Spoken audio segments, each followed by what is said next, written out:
mui wa Success Programs ga wa me ra hape ka jeno mme re tla go disa ra khaso yo tsuileng ya tsheletso ka jeno mo ya ratehang mme ke ntse ke leboa haholo ka ntate a ile a nka o tswa mane o renyane ya leshome a fitile ka motse leshome le mehlano mme maphasa a kena mo ka thuto ya bana mme mo ya ratehang he hana jwale ke nako ya ne ya hore ge fetele nakong ya thego ya ka jeno mme pela ka mona mo ya ratehang wa bona hore pela ka mona ke emile yana nate le go thodi joni mahao yena mo ya ka jeno mo yo gona ka jeno a tla ga fa bohobe ba letsatsi mme ke kopa hore ha ke tsholo hore ke re fa nate mahao dumedisa wa buintate ge ntano tsa thapelo ntate o tso ka rama ina apere ntate.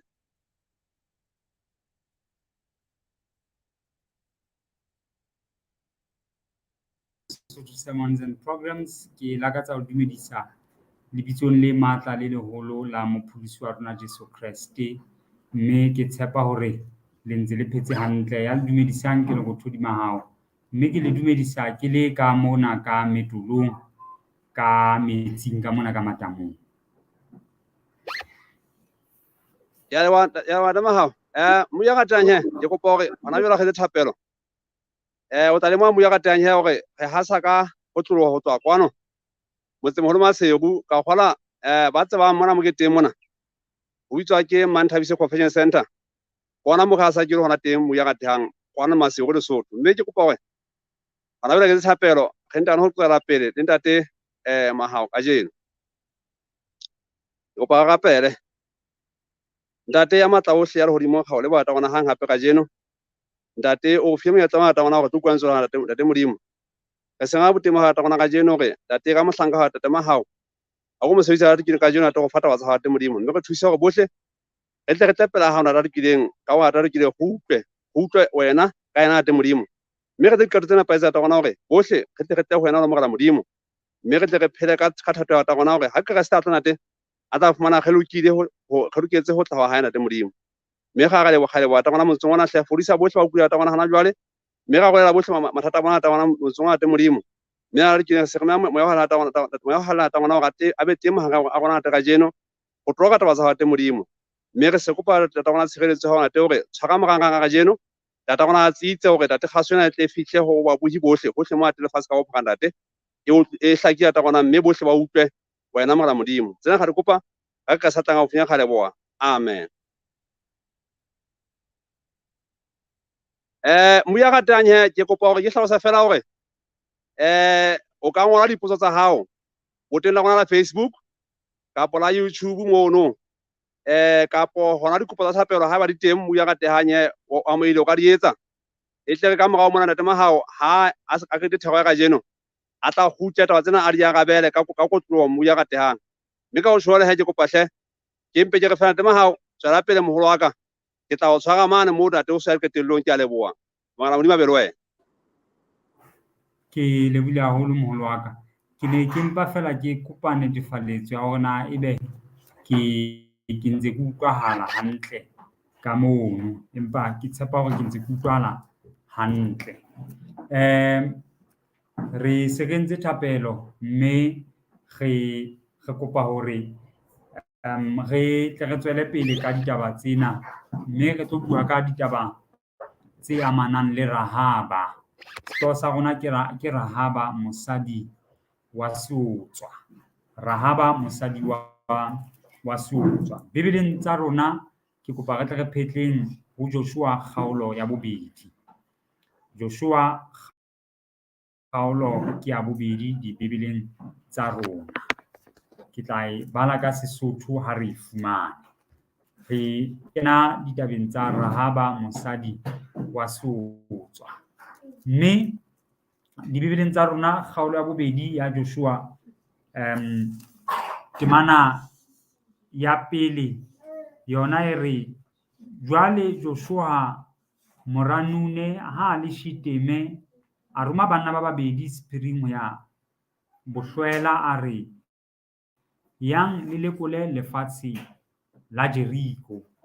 Re tla hopola Moyagabane hore nako ena e ne le nakong eo Maisraele a a ntseng a itukisetsa, ke kopa hanyane fela.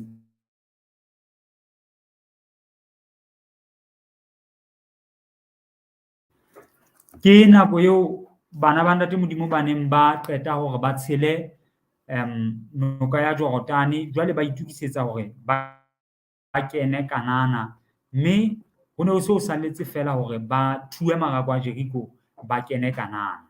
Mme moo ba neng ba le hona teng ba ne ba bona hantle marako a Jeriko a dikadikantse motse ona o moholo wa Jeriko.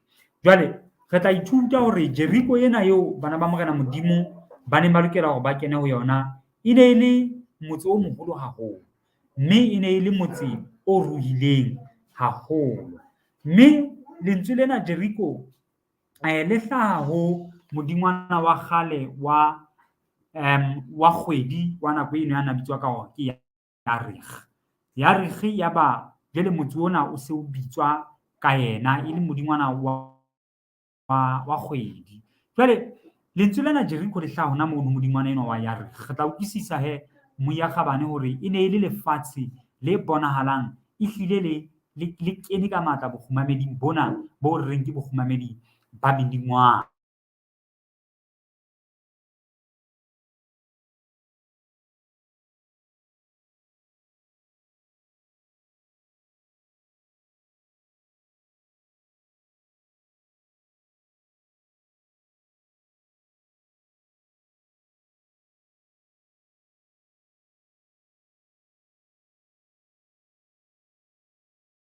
Sa bokgumamedi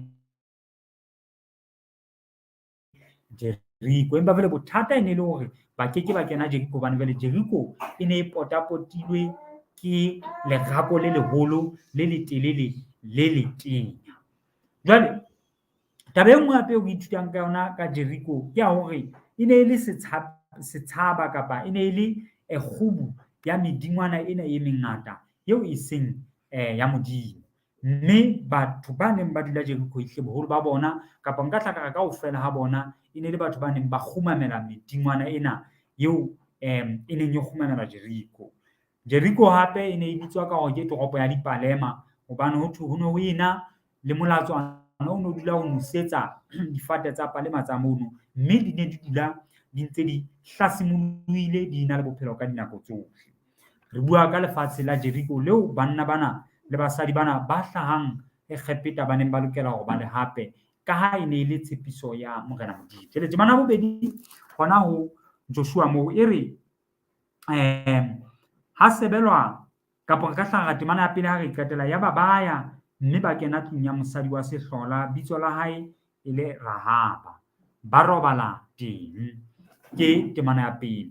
Joshua lefatshe la Jeriko ke lena, Kanana ke ena, o lokela hore a kene ho yona fela o sitiswa ke ntho e le nngwe e leng Jeriko. Mme Jeriko e ne e le lefatshe leo re ka rareng ke lefatshe leo le tletseng ka masabasaba fela ebile ne le tshosa. Ho ne ho ena le masole Jeriko mono, ho ne ho ena le diqhobane, banna ba ntwa ka tsela e hlakileng haholo. Jwale o ne a kene ke letswalo la ho kena sebakeng sena, a ipotsa hore na ba tla kena sebakeng sena jwang. Jwale e be o romela dihlwela tse pedi tsa banna. Jwale Bebele temaneng ena ya pele ha e qetella e re banna bana ba tsamaya ba ya Jeriko, ba fihlela ha mosadi wa sehlola bitso la hae e le Rahaba. Rahaba re tle re utlwa hore Bebele ha e mo hlalosa hangata hohle moo a hlahang Bebeleng hona teng e mo hlalosa e le Rahaba mosadi wa sehlola. Ha ke tsebe na Morena Modimo ba neng a kgethile hore Bebeleng ha o bua ka Rahaba ebe ho bua ka Rahaba e le mosadi wa sehlola. Jwale Rahaba e ne e le sehlola, jwale re ka utlwisisa hore ha o bua ka sehlola ke motho ya nang le dikamano e le motho wa mme a nang le dikamano le bontate ba bangata. Mme Rahaba e ne le e mong wa batho ba jwalo. Jwale Rahaba re tla utlwisisa hore ha o qala ho thwe ke sehlola ho latela Bebele ke mofuta wa batho o sa lokelweng ke mmuso wa Ntate Modimo. Re tla ho tshenlo kgaolo ya 22 temana ya 15. Tshenlo kgaolo ya 22 temana ya 15. Bebele e re ha re qala ho 14 ho lehlohonolo ba bolokang molao wa Morena Modimo ba tle ba lokela ho ja sefate sa bophelo, mme ba kene motseng ka monyako wa ona. temana 15 empa ka ntle o tla sala dintja le baloi le bafebi le babolai le ba rapelang medimo ya bohata le bohle ba ratang leshano le ba le etsang e le hore lehodimong ho ke wa kena bana bao ekang ke rahaba ba ho thweng ke dihlola ke karolo eo ho utlwang ho thwe ke a kena e le hore ka mantswe a mang taba ena re fa hore rahaba e ne hlele motho yo re ka reng ka mahlo a rona kapa ka tjhebo ya rona ke motho ya sa lokelweng ke mmuso wa Morena Modimo. Ya bobedi rahaba a nana le yona e ne le mokanana e ne le kapa bakanana e ne le batho bao re ka reng ke batho ba neng ba sae ka Morena Modimo. O ne a tswa lelokong lena la batho ba sa ipitsing ka hore ke ba Morena Modimo. Ya boraro ke hore mosadi enwa jwale ho bonahala bela na hlaha hona lelokong lena la Jeriko kapa ka hare ho sebaka sena sa Jeriko seo re reng ke sebaka seo bokgumamedi ba sona bo itshetlehileng bokgumameding ba medingwana e sele se Modimo ya entseng mahodimo le lefatshe. Mme re tla lemoha hore tsela eo a neng a dula ka yona o tla bona ntse re tswela pele hore yena o bonahala a na sa dule ka hara Jeriko fela o na dutse kapa o na ahile hodima marako a Jeriko.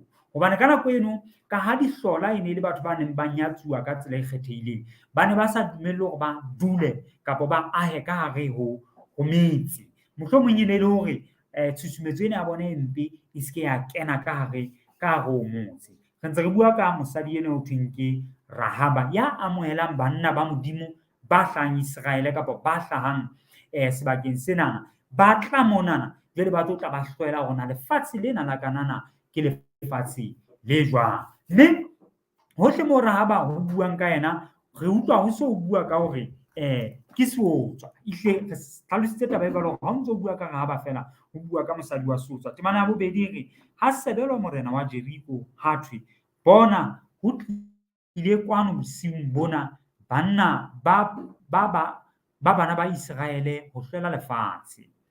Temana ya boraro ebile morena wa Jeriko o romela ho Araba a re ho Rahaba a re ntsha banna ba tlileng ha hao ba keneng tlung ya hao hobane ba tlile ho qamakisisa lefatshe lohle. Rahaba ha qeta ho amohela banna bana ba dihlwela ho fihla batho ba bang batho bana ba bone hore Rahaba o amohetse dihlwela tse hlang Israeleng kwana kapa tse hlang ho bana ba Israel. Jwale batho bana ba tsamaya ba ya ho morena wa Jeriko. Ha ba fihla ho morena wa Jeriko ba bolella morena hore morena ha Rahaba mane ho na le banna ba babedi ba fihleng re belaela hore banna bana ke ba Israele ba. Jwale temana ena ya bohlano ya boraro jwale ho thwe ya ba hua ho Rahaba ho thwe ntsha banna bana bao ba patileng mona. Temana ya bone empa mosadi a nka banna ba babedi bao a ba pata mme a re e fela ho tlile banna haka mme ha ke ka tseba hobane ke ba tswang kae. Bua nnete ba tlile. Temana ya bohlano e tswa re ha o kwalwa monyako wa motse ka shwalane banna bao ba tswile ha ke tsebe moo banna bao ba ileng teng ba phalleleng ka pele hobane le tla ba tshwara athe o ba hlwellisitse ka hodima ntlo o ba patile ka tlasa dithupa tsa matekwane tseo a di anehileng ka hodima ntlo. Re ntse re ithuta ka Rahaba eno wa Jeriko ya ahileng hodima lerako la Jeriko. Jwale ha Rahaba enwana o fihla dihlwela di fihla ha hae ha di fihla ha ihla Israeleng wa ba pata ha o so hlokomela ya hore Rahaba ho na le dihlwela tse fitileng ha hae wa ba pata hodima ba patile jwalo ha bue nnete o re banna bana ba tsamaile ba phalleleng le balate. Temana ya 7 banna ba motse ba ba phallela ka tsela ya Jorodane ho ya fihla madibohong mme ha kwala monyako wa motse ha ba phalletseng ba tswile. Ke le banna bana ba neng ba tlotla ba lata banna bana ba Israele ho thwe ba tsamaya ba ntse ba batlana le banna bana ba babedi ba hlahang Israeleng. Ke le taba eo ke lakatsang o e le moya kgamane le kereke ya morena ke hore Rahaba ho na le ntho e nngwe eo re bonang eka wa e tseba hobane ha ke utlwisisi hore na one banna bana ba hlaha Israel ha ba mo tsebe ha ba tsebe ha se banna ba Jeriko ha ba fihla moo wa ba pata hodima ba patile ha ba batlwa ke morena o bua leshano hore banna bana ha bayo e ke le ba shebe mohlomong se ba tswile a ke le phalleng le ba late ka nna ba le tla ba fumana e le hore ka mantswe a mang taba ena e re fa ho na le ho hong wa bohlokwa ho Rahaba a o tsebang ka banna bana. Temana ya 8, ya re ba eso robale a hlwella ho bona ka hodima ntlo. Mane moo a ba patileng teng, ya ba o hlwella ho bona ka hodima ntlo, a re ho banna bao, ke a tseba hobane Jehova o le neile lefatshe. Taba ena be ya hlaka hore Rahaba o tena a pata banna bana, a bua leshano a ba sireletsa hobane ho na le ntho e nngwe eo Rahaba a neng a e tseba ka banna bana. Jwale o bontsha taba ya hore ke a tseba hobane Jehova o le neile lefatshe, mme letsoso la lona le rwetse hodimo, mme bohle ba ahileng lefatsheng lena ba tepelletse pela lona. Rahaba wa tjho hore batho bohle ba Jeriko ba utlwile ditaba tsa Modimo wa lona, mme kore dipelo tsena tsa bona di sithabetse. Hobaneng di sithabetse? Ha re tswela pele ka itlhalosa. Temana ya 10, hobane re utlwile ka moo Jehova a omisitse metsi a lewatle le lefubedu ka teng pela lona, mohlaletswane ya kgepeta, le ka moo le entseng ho marena a mabedi a Baamore ka teng, ba mose wane wa Jorodane, e leng Sihone le Ogre, bao le ba timeditseng. Jwale taba ena e se batla e hlaka. Rahaba o phela Jeriko, lefatsheng le kgumamelang medingwana. Banna ba Israele ba tla, ha ba tla wa ba pata, ha qeta wa pata wa ba sireletsa. Jwale o ya ho bona wa nyanyela ba bosiu mane moo wa ba patileng teng. O re banna ba heso, ha ke batle ho le thetsa, ke a tseba hobane Jehova o le neile lefatshe lena la Jeriko. Hobaneng a tseba? O re hobane re utlwile, ha sa re nna ke utlwile, o sa re entse bang re utlwile hore Jehova o omisitse lewatle ya ba le a tshela, hore Jehova o le neile Bamidiane la ba bolaya, e le hore Jehova ena eo le mo sebeletsang ke Modimo ya matla ohle. Ke lakatsa mmoya kgabane o tlo utlwa taba ena hore Rahaba o bontsha seo Jeriko kapa baahi ba Jeriko kaofela ba se utlwileng. Hore utlwile mapotulo a lona e sane le tloa e kgepeta kwana, re a utlwile, ha hona letho la lona leo re sa le utlwang. Jwale Rahaba e le hore ke lona lebaka leo a patang banna bana ka lona, hobane ha re ke a tseba hobane Jehova o le neile lefatshe lena la rona la Jeriko. Jwale ha tswela pele temaneng ya 11 o re itse hobane re utlwe re le baahi bana ba Jeriko, ra nyahama dipelo, meya ya rona kaofela ya kgathala pela lona, hobane Jehova Modimo wa lona ke Modimo hodimo le hodimong le tlase lefatshe. Taba ena e monate ena hobane Rahaba jwale ke moo a bontshang hore ha ntse re utlwa ditaba tsena, ka nnete re fela re dumela hore Jehova Modimo wa lona ke Modimo hodimo le hodimong le tlase lefatshe. Potso eo ke batlang ho ipotsa yona ke ena: hobaneng morena a ne a romela banna hore ba late banna ba Israele? Ke dumela hantle hore ba ne ba batla ho bolaya banna bana. Fela o tlo hopola hore batho bana ba kgodisehile, ba utlwile hantle hore na morena Modimo o entseng, o etseditseng Israele. Modimo wa Israele ena ke Modimo o matla hakakang, ke Modimo o phahlotseng lewatle, ya ba lewatle lena le a buleha, ya ba ho a oma, ba Israele ba feta, ya ba ekgepeta ba shwa. Ke Modimo o ileng wa bolaya Bamidiane ka Maiseraele, e le hore batho ba Jeriko ba ne ba hlaketswe hantle le morena wa bona hore ha hona Modimo ya matla ho feta Modimo eno wa Maiseraele. Re na le Modimo wa rona Ashtaroth, eno eo e leng Modimo wa kgwedi, fela ha se Modimo ya matla jwalo ka Modimo eno wa Maiseraele. Rahaba yena hore nna ke kgodisehile, ebile hore kaofela re le Majeriko re utlwile taba ena. Taba eo ke ratang hore re e lemohe mona ke hore ntate Modimo o na file Jeriko hore e bake, e tle e sokolohe. Rahaba yena hore nna ke a le sireletsa bana ba Modimo, hobane ke se ke hlokometse hore Modimo o neile Israele sebaka sena sa Jeriko. Ke a hlokomela hore tlo tla re shwa kaofela, empa ka lebaka la hore ke se ke utlwisisa hore Modimo enwa wa lona ke Modimo ya moholo, ke lahla modingwana wa ka enwa wa kgwedi, ke batla ho latela Modimo wa lona, e leng enwa ya omisang mawatle. E le hore taba ya pele ke hore batho bana ba Jeriko ba ile ba fuwa monyetla wa hore ba bake ba sokolohe, fela ile a re ha morena Modimo a ba file monyetla, ya ba sebedise monyetla ono.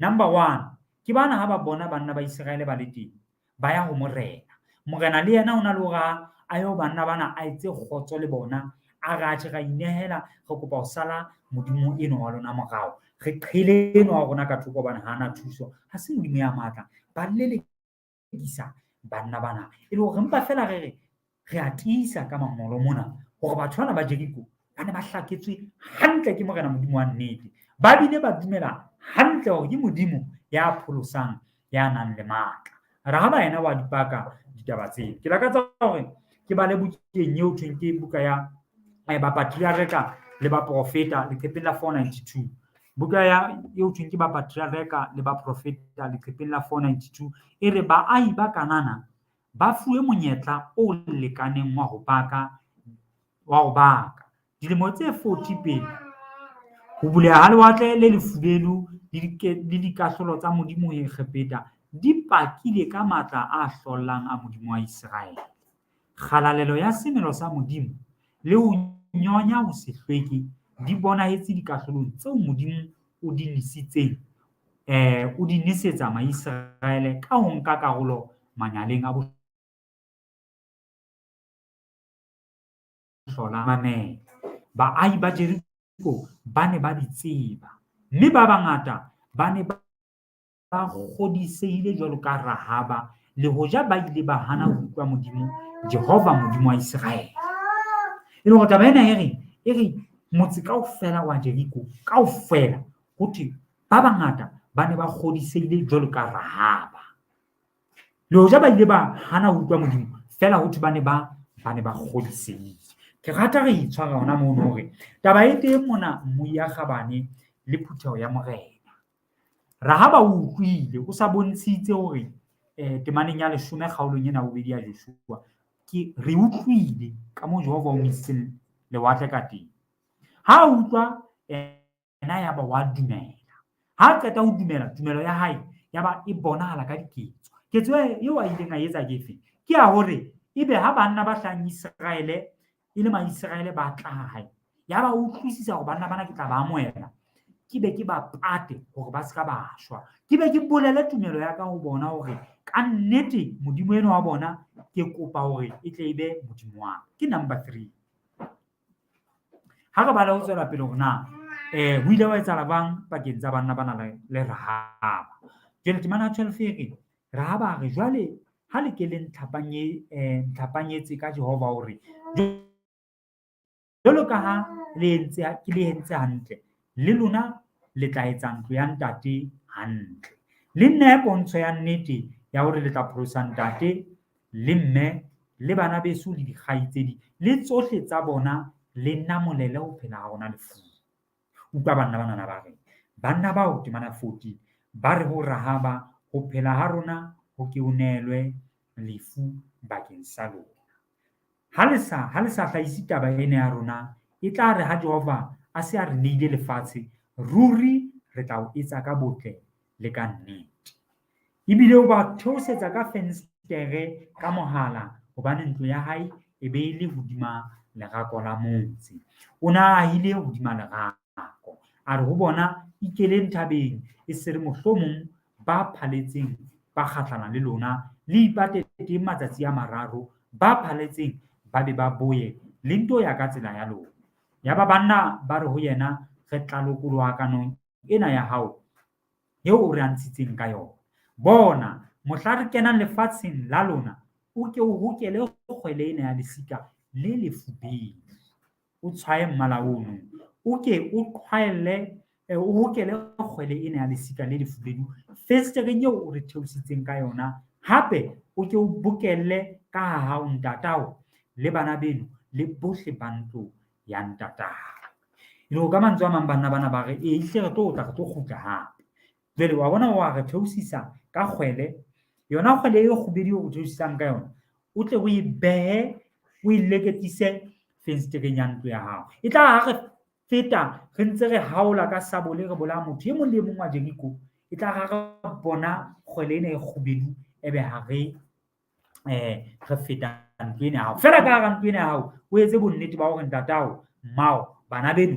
le dikgaitsedi tsa hao le wena le teng ka hara ntlo ka mona hobane ha o ka ba le a le mong fela ya siko ka hara ntlo ena eo kgwele e tshwauweng ka yona le tla timela kgwele e fubedu e bontsha Exodus kgaolo ya 12 temana ya 13. Exodus kgaolo ya 12 temana ya 13. Bibele e re Exodus kgaolo ya 12 temana ya 13 mona ho bua Jehova ho thwe madi e tla ba letshwao la lona matlong ao le dutseng ho. Ke tla bona madi ke le fete, mme kotsi ha e ka ke ya e ba hodima lona ho le bolaya ha ke otla naha ya Egepeta.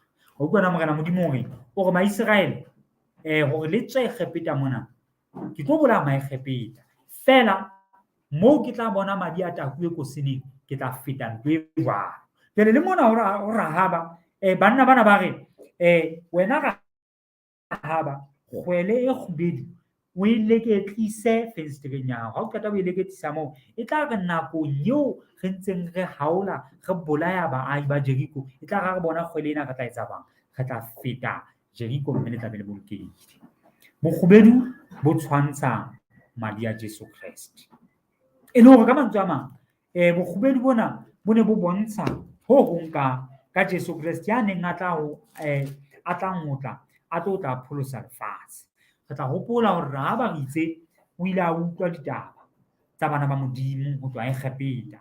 Ya ba o ntsa utlwela ha ke tsebe na di ne di feta jwang ditaba tsa rona mehleng ena di feta ka di-Facebook, ka di-WhatsApp, ka di-phone. Ha ke tsebe na nakong eno na di ne di tsamaya ka tsela e jwang. Fela taba eo re utlwang ke hore ditaba di ile tsa fihla Jeriko di bontsha hore na Modimo o etseditse Maiseraele. Ha qeta ho utlwa Rahaba ya ba wa dumela hore ditaba tsena e fela e le nnete. Ha qeta ho utlwa ditaba tsena di dumela, yaba o etsa ho latela ditaba tsena, a boloka banna ba Modimo. Ha qeta ho ba boloka, yaba o qetelletse a etsa bang a mamela molawana wa hore leketlisa kgwele ena e kgubedu e tle ha ntse re otla re feta re tle re fete motse wa hao. Qetellong ha re utlwe kgaolo ya 6 ya Joshua temana ya 22. Kgaolo ya 6 ya Joshua temana ya 22 e re Joshua a bolella banna ba babedi ba neng ba ile ho hlola lefatshe a re kena ntlong ya mosadi eo wa sehlola le ntshe teng mosadi eo le tsohle tsa hae jwalo ka ha le moanetse. Bahlankana ba neng ba ile ho hlwela ba kena ba ntsha Rahaba le ntatae le mmae le bana babo le tsohle tsa hae ba ntsha le babo kaofela ba ba isa ka ntle ho diahelo tsa Israele. Utlwa 24. Ba tjhesa motse le tsohle tse hara ona. Ha ile silifera le kgauta le dipitsa tsa koporo le tsa tshepe ba di kenya polokelong ya ntlo ya Jehova. Joshua a pholosa Rahaba wa sehlola le ntlo ya ntatae le tsohle tseo e neng e le tsa hae. Mme a tla a aha Israeleng ho fihlela kajeno ka hobane a ne a pate manqosa a nromilweng ke Joshua ho hlwela Jeriko. Moya kgabane le phutho ya morena. Rahaba mosadi wa sehlola o amohela banna ba Modimo. Mme a qeta ho ba amohela ha ba amohele hobane fela a lakatsa ho ba amohela jwale ka ha tlwaelehile ka bohlola, empa o ba amohela hobane a se a utlwile hore banna bana Modimo wa bona ke Modimo ya moholo. Ha qeta ho utlwa ka Modimo enwana wa dumela, ha qeta ho dumela o etsa ho latela Modimo enwana wa ba pata jwale o ba kopa taba hore ke kopa mohla le tlang le tlo fedisa motse ona wa Jeriko le tle le nkgopole nna ntate mme bana beso dikgaitsedi tsaka. Jwale ha qeta ho tjho o banna bana ba mo fataye hore mohala o mofubedu a ko leketlise wa o leketlisa. Kgaolo ya botshelela ha Jeriko e se e sengwa re bona Rahaba le bantlo yohle ya hae ba bolokeha. Mme ho thwe Rahaba ya ba o aha le Maiseraele ka nako yohle ya ho phela hwa bophelo ba hae. Taba eo ke lakatsang re ke re ithute yona mona moya kgabane ke hore di ngata dintho tseo di utlwang. Ho shwele batho bohle ba Jeriko kaofela ba ne ba utlwile ka morena Modimo kaofela ha bona ba ile ba shwa hwa pholoha fela Rahaba le lelapa labo. Ke ipotsa potso hore na re tla re batho ba ko ba ne ba sa dumele hore ehle Modimo o entse ditaba tseo. Ke a hana ba ne ba dumela ba bile ba tseba hore ehle Jehova o ile a phahlola lewatle ya ba Maiseraele bana ba hae ba tsamaya moo. Jehova o ile a otla Bamidiane a ba bolaya. Batho bana ba ne ba dumela fela ha ba ka ba etsa. Ba ile ba utlwa ba dumela fela ha ba ka ba etsa ho latela seo ba neng ba se utlwile. E le hore re tle re fumane polokeho le pholoho, re tlamehile e le hore ebe ha re utlwile re a etsa. Kapa pele re etsa re a dumela.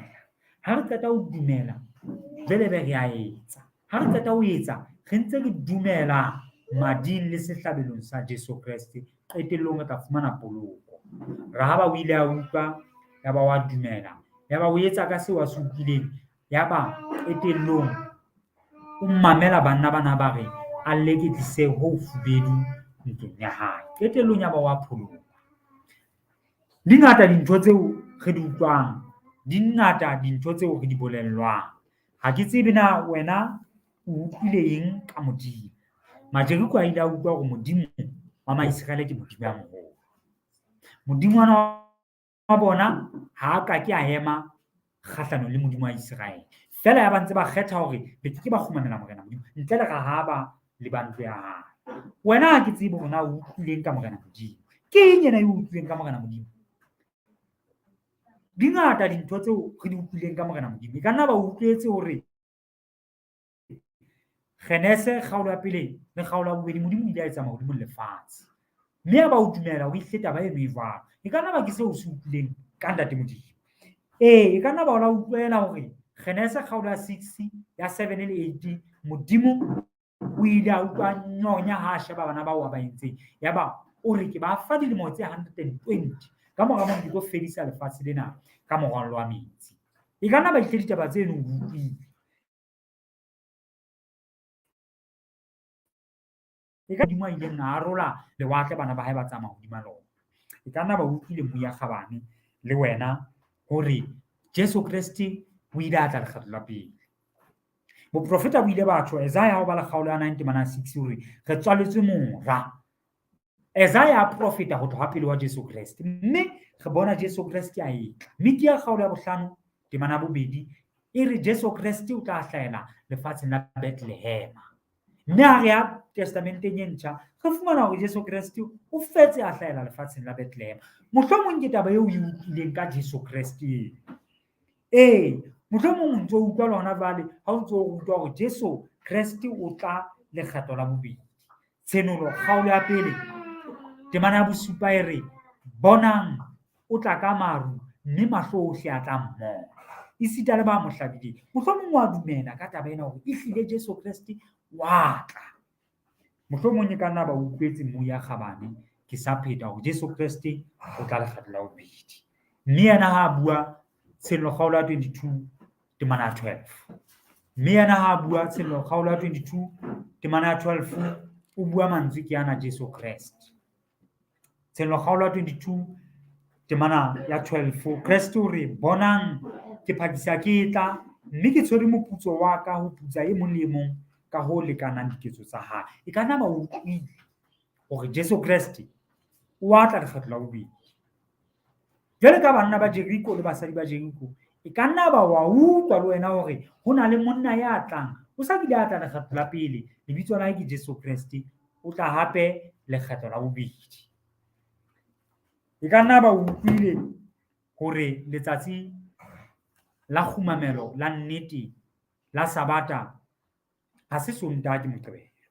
E ka nna ba utlwile ha o bala Luka kgaolo ya 23 le kgaolo ya 24 hore Jesu Kriste o ile a epelwa Labohlano. Ya ba wa shwa Labohlano, ya ba Moqebelo o phomotse lebitleng la hae. Ya ba Luka kgaolo ya 24 temana ya 1 re ka letsatsi le qalang veke ya ba basadi ba tsamaya ba re ba le mohlwela lebitleng. E ne e le Sontaha empa ba fumana se a tswile.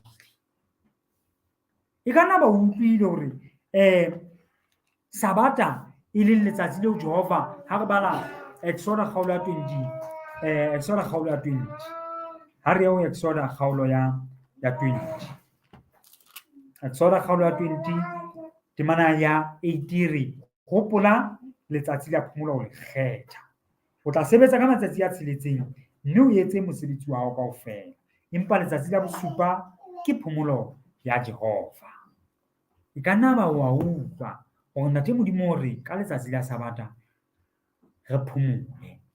Mohlomong e ka nna ba o ntso ipotsa hore na ke letsatsi le feng, o ntso utlwela o tshwana le Majeriko, banna ba neng ba kgumamela modingwana wa kgwedi eo o no thwe ke modingwana Yerach kapa Ashtaroth, fela ba utlwela ka Modimo ya entseng mahodimo le lefatshe. Mohlomong le wena e ka nna ba o ntso utlwa ditaba tsena hore Sabata e leng letsatsi leo Modimo a reng re le hopole re phomole ka lona, ha se Sontaha, ke Moqebelo.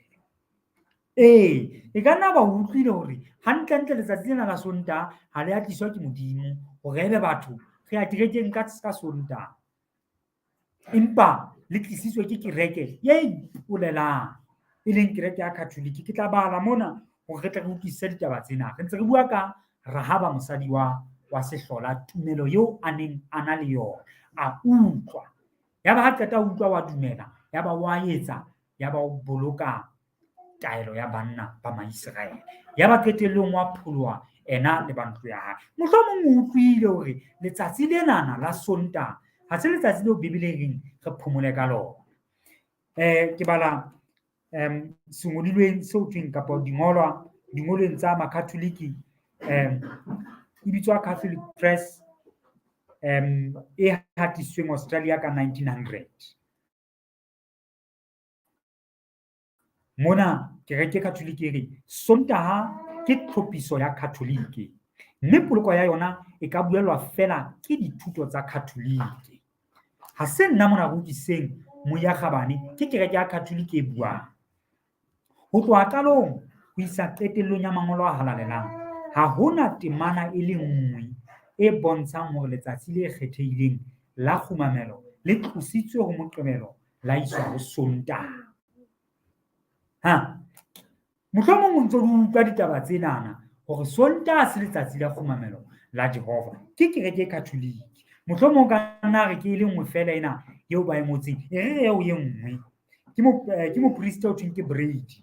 Mopriste o thweng Brady wa kereke e Catholic ka selemo sa 1903 ka March ka di-18, o ngola ditaba le yena ke ena, o re ho molemo ho hopotsa ma-Presbyterian, ma-Baptist, ma-Wesley le ba-Kreste ka kakaretso hore Bebele ha e ba tshehetse polokong ya bona ya Sontaha. Ke Catholic.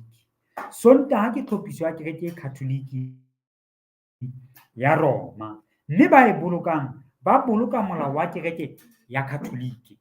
Kore kereke ya Catholic e hlakile re rona re ya kerekeng ka Sontaha le tsebe re etsa ntho ya rona. Jwale lona ntse le ya kerekeng ka Sontaha le etsa ntho ya mang?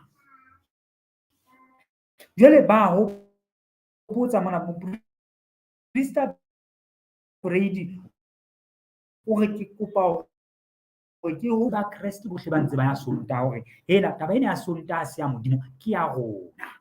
Bomme le bontate, wa di utlwa ditaba tsena, o di utlwile. Majeriko a la utlwa hore hela Modimo o teng ka monana ya ntseng a o tla ba Midiane, Modimo o teng a ileng a phahlola lewatle, yaba ba hana hore ba etse ho latela Modimo ya jwalo. Ba utlwa fela yaba ha ba etse, empa Rahaba yena yaba wa utlwa, ha qeta utlwa yaba wa dumela, ha qeta ho dumela yaba wa etsa. Rahaba kgaolo ya 6 ya Joshua temana 23-25 ho thwe Rahaba yaba ha shwe nako eo ho otlwang motse wa Jeriko, batho ba Jeriko ba ile ba shwa. Modimo ke enwa he, bomme le bontate, ho na le taba eo a e buang. Mohlomong utlwile ho ntso thwe ntho ke letshwao la sebata. Ha ke re mo tshelwa kgaolo ya 14 temana 9, re ntse re bua ka mosadi wa tumelo ya mosadi wa sotswa.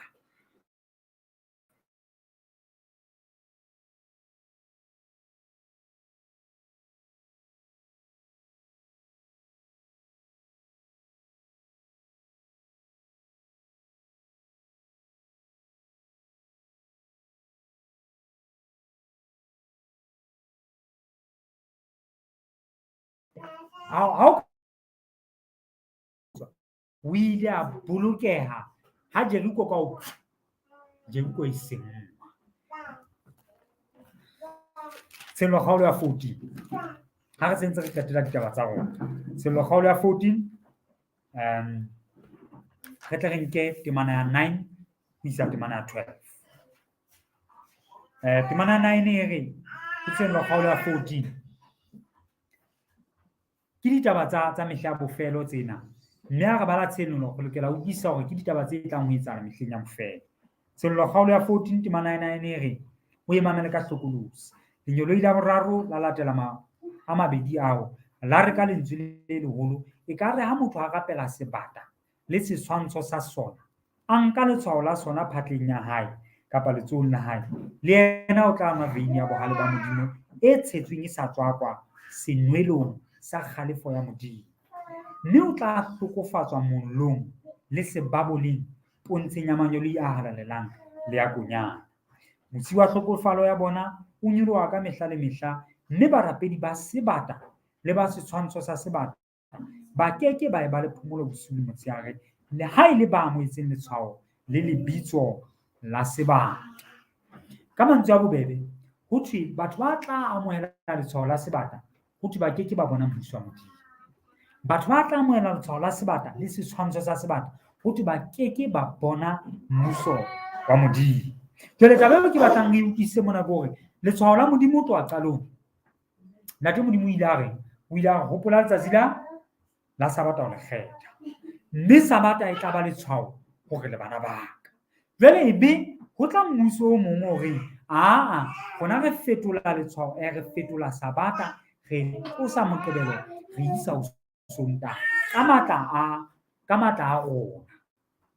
Mme taba e jwalo ya ba ya etsahala e le hore se re na le lentswe la Modimo, hopola Moqebelo, hopola letsatsi la Sabata ho le kgetha. Re na le lentswe la motho, se ke wa hopola letsatsi la Sabata ho le kgetha, empa kgumamela Modimo ka Sontaha. Letsatsi la Sontaha ke le hlomamisitsweng ke rona re le kereke ya Roma. Se ke wa kgumamela Modimo ka letsatsi leo a le kgethileng la Sabata, e le hore mang kapa mang ha re leka hore re hanyane fela re qhaqholle temana tsena tseo di badileng tsa sello-kgaolo ya 14, ke hore mang kapa mang ya tla latela mmuso o sa enka ditaelo tsa Morena Modimo o tla bona timelo, mme ha e qetella moo e re ke moo ho tla bonahala mamello ya bahalaledi. Bahalaledi ke ba jwang? E leng ba bolokang ditaelo tsa Modimo le tumelo ya bona ho Jesu Kreste. Ho boloka Sabata ke taelo ya Morena Modimo. Ba sa bolokeng Sabata ha ba e ka taelo ya Morena Modimo. Banna ba Jeriko le basadi ba Jeriko ba ile ba utlwa ditaba tsa Modimo, fela ha ba e ka tsona, ba qetella ba timetse. Rona re phela mehleng ena, re utlwile ho thwe Jesu Kreste o tla lekgetlo la bobedi. Ba sa enka molao wa Morena Modimo, ba kgumamela setshwantsho sa sebata, ba kgumamela letshwao la sebata, e leng Sontaha, ba keke ba bona mmuso wa Modimo. Re a di utlwa ditaba tsena, na jwalo ka rahaba re tla ba le tumelo e be re etsa ka tsona na?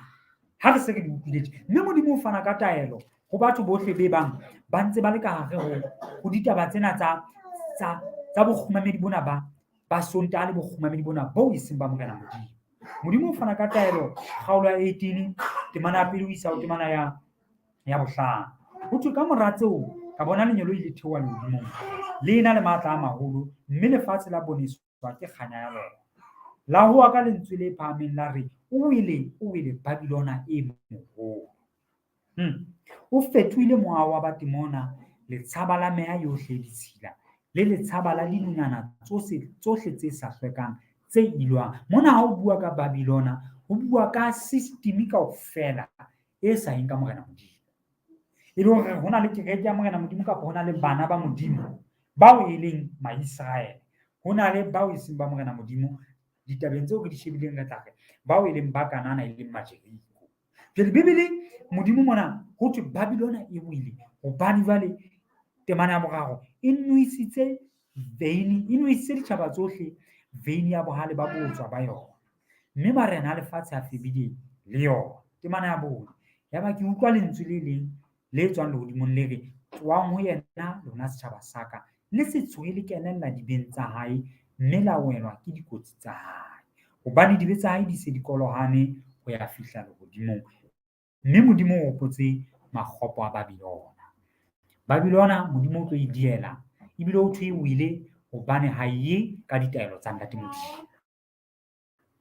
Jeriko ile a wela hobane ne khumamela modingwana wa kgwedi leng Ashtaroth. Yaba Modimo o diela Jeriko, yaba batho ba Jeriko ba shwa kaofela, ba sala Rahaba le bantu ya hae. Mehleng eo re phelang ho yona, Bibele ya re bolella, Modimo wa re bolella hore tswa hang khumamelong ena e sa yeng ka ditaelo tsa ntate Modimo. Modimo o itse hopolang letsatsi la Sabata ho le kgetha e le Moqebelo. Yaba ba bang ba ikgethela ho ya ka medingwana ya bona, yaba ba kgetha letsatsi la Sontaha e leng Sunday, letsatsi leo rapelwang letsatsi leng the sun. Jwale rona re tla rapela Modimo ya entseng mahodimo le lefatshe ho kenyeletsa le lona letsatsi. Rahaba hore re utlwile ka Modimo enwa wa lona enwa hore ke Modimo ya matla ohle, mme ke batla hore ke latele Modimo enwa. Ke sa ho Moya Kgabane, wena ngwaneso ya mametseng, o lakatsa ho latela Modimo ofe? Modimo ya re ngwatla o phakisa e tla, mme o tshwere moputso wa hae, putsa e mong le e mong ka ho lekanang diketso tsa hae, kapa o lakatsa hore o kgumamele Modimo ya tshwanang le Modimo wa Jeriko, e leng Modimo wa letsatsi kapa Modimo wa kgwedi na? Rahaba ha o bua ditaba tsa hae, Baeberu kgaolo 11 ha e bua ka Rahaba, Baeberu kgaolo 11 o tlo utlwa ho bua ka Rahaba eno eo ho thweng e ne e le sehlola, fela sehlola yaba se utlwa Modimo yaba se a bolokeha. Wena na o ka utlwa Modimo ebe wa bolokeha na? Temana ya 31 e bua ka Rahaba, e re ho Baeberu kgaolo 11 ho thwe ka tumelo Rahaba mosadi wa moetsadibe ha ka timela le ba sa dumelang, hobane o na amohele dihlwela ka kgotso. O tsebe kgaolo ena 11 ya Baeberu e ntse e bua ka banna le basadi bao re ka reng ke banna ba tumelo le basadi ba tumelo, mme ha ntse e bua ka bona, ho bua ka bo Abrahama kgaolong ena, mme ho bua ka bo Moshe, ho bua ka banna ba thata, ho bua ka bo Dafita, ho bua ka bo Samsone, ho bua ka bo Samuel. Ho na le banna basadi ba babedi fela bo buang ka bona, ho bua ka Sara, ho bua ka Rahaba. Hele temane eo buang ka banna ba entseng dintho tse kotsi hakale, ebe ho kenyeletswa Rahaba mosadi wa sehlola, ke ka lebaka la tumelo eo a ileng a ba le yona. Mme Moya Kgabane, nna ke o botsa potso, kapa Bibele ya o botsa tsatsing la kajeno ha re qetela ditaba tsa rona, Diketso kgaolo ya 5 temana ya 29. Diketso kgaolo ya 5 temana ya 29. Diketso kgaolo ya 5 temana ya 29. Bibele e re empa Petrus le baapostola ba bang ba araba ba re, e ka kgona re utlwe Modimo ho ena le batho. O utlwa mang mehleng e? Na o utlwa Modimo kapa o utlwa batho? Mehleng eo phelang ho yona, mehleng eo ke phelang ho yona, na ke utlwa Modimo kapa ke utlwa batho na? Rahaba o ile a utlwa Modimo yaba wa bolokeha. Le wena o iketsetse toka, o iketsetse lehlohonolo, utlwa Modimo o tlo bolokeha. Tswa ha bokgumameding bo sa hlwekang, e le bokgumameding bo sa yeng ka ditaelo tsa ntate Modimo, kena bokgumameding bo hlwekileng bo yang ka ditaelo tsa ntate Modimo. Rahaba mosadi wa sehlola, re mmona Baheberu kgaolo 11 ho se ho bua ka yena, ho thwe ke e mong wa banna le basadi ba ho ngolwang ka bona ho thweng ile a ba mashwela tumelo, ile a ba banna le basadi ba bontshitseng tumelo lentsweng la Morena Modimo. Mme ha re qetela Moya Kgabane le wena ngwaneso, potso ya tla hore na wena o tla mamela mang na? Dinthong tseo di utlwileng na o tla etsa ka tsona na? Mme se ka ntate Modimo a ka re hlohonolofatsa hore re tle re tshwane le Rahaba, le ha e ne le sehlola jwalo, a etsa mesebetsi e sa nepahaleng, fela ya re ha utlwa ka Modimo yaba bophelo ba hae bo a fetoha, yaba o inehela ntate Modimo, a dumela setlabelo sa Jesu Kriste. Ke lakatsa re etse thapelo kaofela ha rona hohle moo re leng ngwana teng, re tle re rapele. Ntate Modimo ya hallang ya lehodimong, re lebohile haholo ntate ka tsohle tseo re etseditseng tsona. Re mametse Rahaba ditaba tsa hae Morena. Re mametse ditaba tse amanang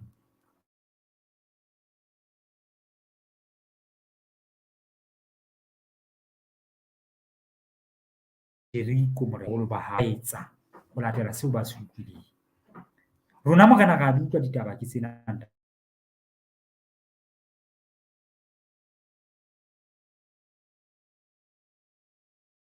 wa re kopa hore re balehe ba lona ba ngwana ntate o re bolokile hore wa re thusa ho utlwisisa hore Sabata ke Moqebelo ha se Sontaha. Sontaha e tlisitswe ke motho le batho, empa Sabata ke wena ya e tlisitseng. Mme hore ntate bohle ba ke keng ba boloka melao ya hao ho latela tshenyo kgaolo ya 14 o re ba ke ba bona mmuso wa hao. Re kopa ho thusa hore re tle re boloke melao ya hao, re dumele ho Jesu Kriste, mme re tle re fumane bophelo bo sa feleng. Ena ke thapelo re etsang lebitsong le matla la Kriste Jesu. Amen.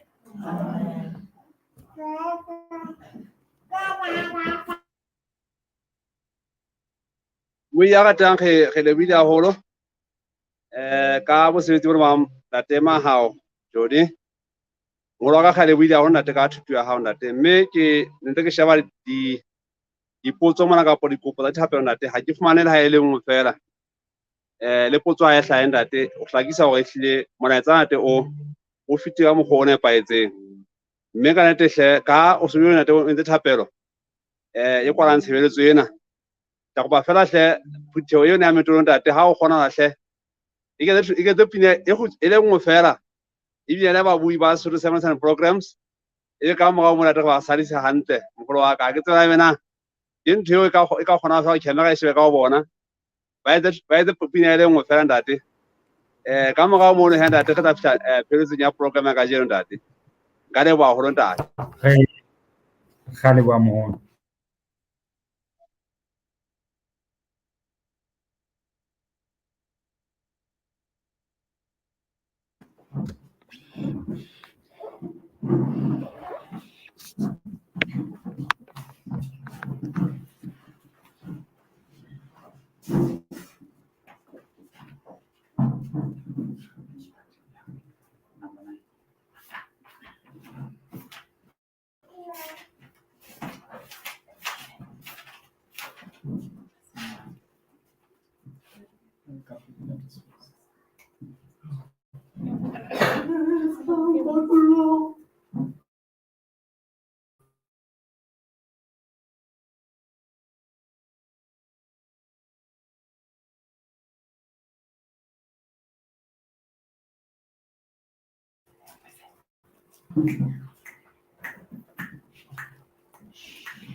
na le maga ka ge le bile ho ntate me ke ge le wa ka mo go thina te phutho yone ka mono ka metro ntate go parate di mela holo wa wetse Sesotho sa programs se ba gata holo ntate me ka te ge le ba ka jeno ile ka golo ya gona ka jeno me ke tsa ba bui ba ba thaba le bona ba utlwa pine le matla ba ge Yesu Kriste wa tha hape me ntate mo ha ke o le buile tle mo lwa ka tshebeletso ka jeno mona tse ka tshepa o fitlhile o hlakile o ba buhi me se ke le boha bo a o se pseletso mono me a fukeng ja moya ka mono ka te thutie mata eno wa le bua ka nnete me tle mo lwa ka ndele lo se ya gona te ko pahle ke re fela mogala modimo a o boloke ntate a boloke wana la para ha ntate me ke le boya mo ifo wa Sesotho and programs ka khola ka le bua ntate tete a ile a hlaitha go ramana o se mane me a isia matsonga ka me ke le boele ena ntate kwantana molifi